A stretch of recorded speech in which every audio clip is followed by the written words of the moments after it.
हरे भरे खेतों और पेड़ों से घिरा एक सुंदर सा गांव था जिसका नाम था आनंदपुर। आनंदपुर गांव अपनी सुंदरता के लिए जाना जाता था।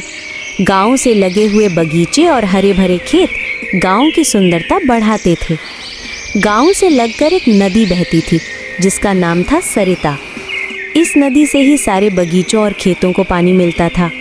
गांव की खेती बाड़ी इस नदी पर ही निर्भर थी। गर्मी का मौसम अपनी चरम सीमा पर था, जिससे नदी भी अब सूखने के कगार पर थी। गांव के लोगों को अब बारिश का इंतजार था। गांव में 3 पड़ोसी वीरू, धीरू और गप्पू रहते थे। वीरू अपनी पत्नी सीमा के साथ रहता था और धीरू व गप्पू पास के घर में एक साथ रहते थे।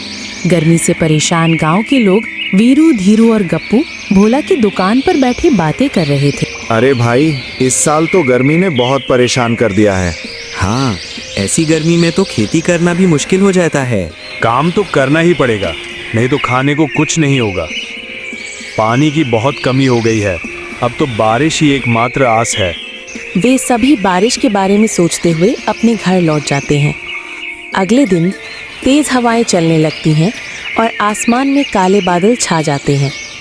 थोड़ी ही देर में जोरदार बारिश शुरू हो जाती है। अरे वीरू, लगता है ऊपर वाले ने हमारी सुन ली। हाँ, अब तो सब ठीक हो जाएगा। गांव के लोग बहुत खुश होते हैं। वीरू अपने घर आकर सीमा से कहता है, अब खेत फिर से हरे भरे हो जाएंगे, नदी भी भर जाएगी। लेकिन रात भर बारिश होती रहती है। अगली सुबह जब वीरू उठता है तो देखता है कि सड़कें पानी से भर चुकी हैं। सीमा, अगर बारिश नहीं रुकी तो पानी घर में घुस जाएगा। वो धीरू और गप्पू के घर की ओर निकलता है। वे दोनों भी परेशान खड़े मिलते हैं। अगर बारिश नहीं रुकी तो गांव डूब जाएगा।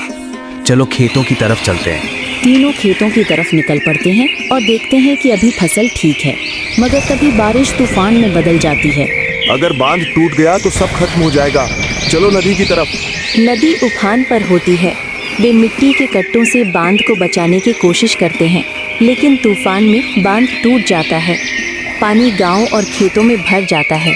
हमारी सारी फसल बर्बाद हो गई, अब क्या होगा? तीनों दुखी होकर घर लौट जाते हैं।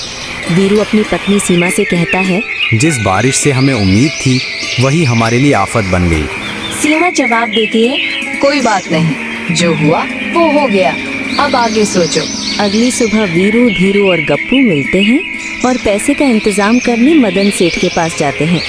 सेठ कुछ शर्तों पर उन्हें पैसे दे देता है। वे फिर से खेतों में बीज बोते हैं। समय बीतता है और फसल लहलहा उठती है। देखो कितनी बढ़िया फसल हुई है, अब हम सेठ का कर्ज भी लौटा देंगे। फसल कटने के बाद तीनों अच्छा मुनाफा कमाते हैं और मदन सेठ को पैसे लौटा देते हैं। अब हम फिर से मेहनत से नई शुरुआत करेंगे।